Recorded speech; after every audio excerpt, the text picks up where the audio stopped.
39-9 run, what you feel like were keys to that run at the end of the first half? I'd say just defense, guarding, being connected on that end, and that opening up plenty of opportunities for us to play fast and play random. What do you think about just the way Cody has come in and provided some multiple things? I mean, he obviously defends, but he's a connector on offense, able to create great plays for others as well.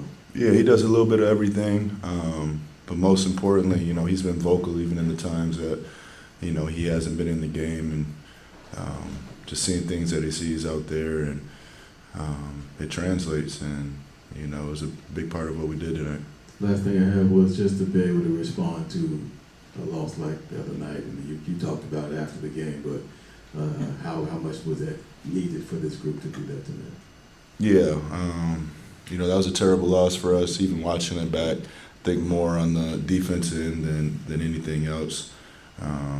A combination of missing a lot of shots. I still think we got good looks in the Laker game, but we're not guarding to our standard, and that's what it turned into. Book, you guys have had high praise for Oso all season, but for him to come in there, where has he been able to kind of come in and impact the game recently? In all aspects. I think defensively, the versatility to be able to switch and, still guard a guard, but still protect the rim. And offensively, just sprinting into screens, creating separation from the other big, so they can't be up to blitz us. And, I just trust him in the pocket to make the right play on the backside every time. For you, who's dealing with that type of defensive pressure, getting blitzed off of those screens, and just seeing the impact of the rookies on both ends, the energy and athleticism, how much fun is it for you when you're sharing the court with those guys? Yeah, it's a lot of fun. That second quarter was a lot of fun, and I believe they were both out there the whole time. And they have the energy and athleticism, but they also have the IQ, which is the most important part. Book, to your point, when Oso's in that pocket for quarterbacks, they call it processing speed. How quickly do you see him process things for a rookie in those spots? Very quickly. It's process of elimination. If two are on the ball and you catch it, you have advantage basketball on the backside. So, if we have proper spacing on the backside, should, lead to open three, or, if there's a smaller guy down there being the low man, his ability to finish over him is important too. I think Cody over that second quarter run had 0 points and an assist, but the box score totally lies to you with the impact that he had in the game. Just what does it do for the group for a guy to dive for loose balls, do the stuff that he was doing? Yeah, those, like you said, those don't show up, but we understand the importance of it. And, he's made a career out of that. So, he knows that, and he takes pride in it, and it's contagious. Building off of the rookies, Book, they've had a big impact over the past few games. I'm curious what you've seen from them as of late. They've been pretty consistent. They're going to go through things when it comes to making and missing shots, but just encouraging them to keep playing the right way, keep playing with energy. The energy and the effort can trump a lot of those things. So it's a pleasure to be out there with them. Book, just a three-part question. Do you? They all link together. Right? Okay.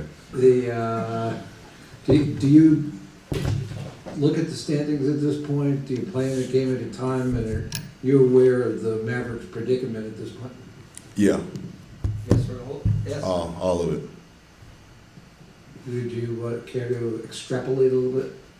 We need to win games, and I'm praying on nobody's downfall, but hopefully they lose some, and we can sneak into that 10, maybe 9 spot, and handle business when we get there. It's easy for a basketball fan to hear you guys talk about a lack of communication and a lot of communication, just be like, why isn't that constantly there? But from your small experience in the league already, what are the factors that sort of determine where that's at? I think it just comes down to, I don't want to say that's just a good question actually. I think it's just when it comes down to game fatigue. I think people get tired, and it's kind of that mental toughness of, all right, we got to push through it. I think even for me, I have some lapses sometimes I need to work on. Like me, an example, just talking, be able to more fly around a little bit more than that. So I think the biggest thing is just kind of fatigue and getting through that, and maybe a little frustration if people are going on runs. But it's just got to be able to just slow down, relax, and get to the next play. To your point, is it the moments when the mistakes kind of compound themselves? Because in the first quarter, it wasn't a very good first quarter for you guys, but I'm guessing the communication was still there in the second quarter, right? Yeah, we were together, like you said. We didn't have a good first quarter, but we were able to talk it out. It wasn't like we were just all pouting or anything like that. We were like, all right, let's really tap in and have a good 36, 48 minutes of basketball. And I think that second quarter really helped us go on through the whole game. Ryan, did you say after the last home game that Cody has helped you out since he's been here? Yeah. How so has he helped? From the first day he got here, he's always been just trying to give me advice and seeing it. He just loves, just trying to be a good mentor and just questioning. So, being out on the floor with him and kind of just seeing his test of his hard work and what he's been doing, getting back on the floor, it's been good. That's something we need on this team. So I'm excited to be playing with him for the last couple games. Were you surprised a little bit that just a newcomer would come in and take on that role so quickly? No, I mean that's the league. I feel like like I said, my short time being in here, it's kind of what I learned. Like you got to come in and feel what you got to do for the team. Like you can't just kind of ease your way into it. Sometimes you just got to be able to do what you got to do on the fly. Looking at you and Cody out there together, what do you feel like you two both bring defensively?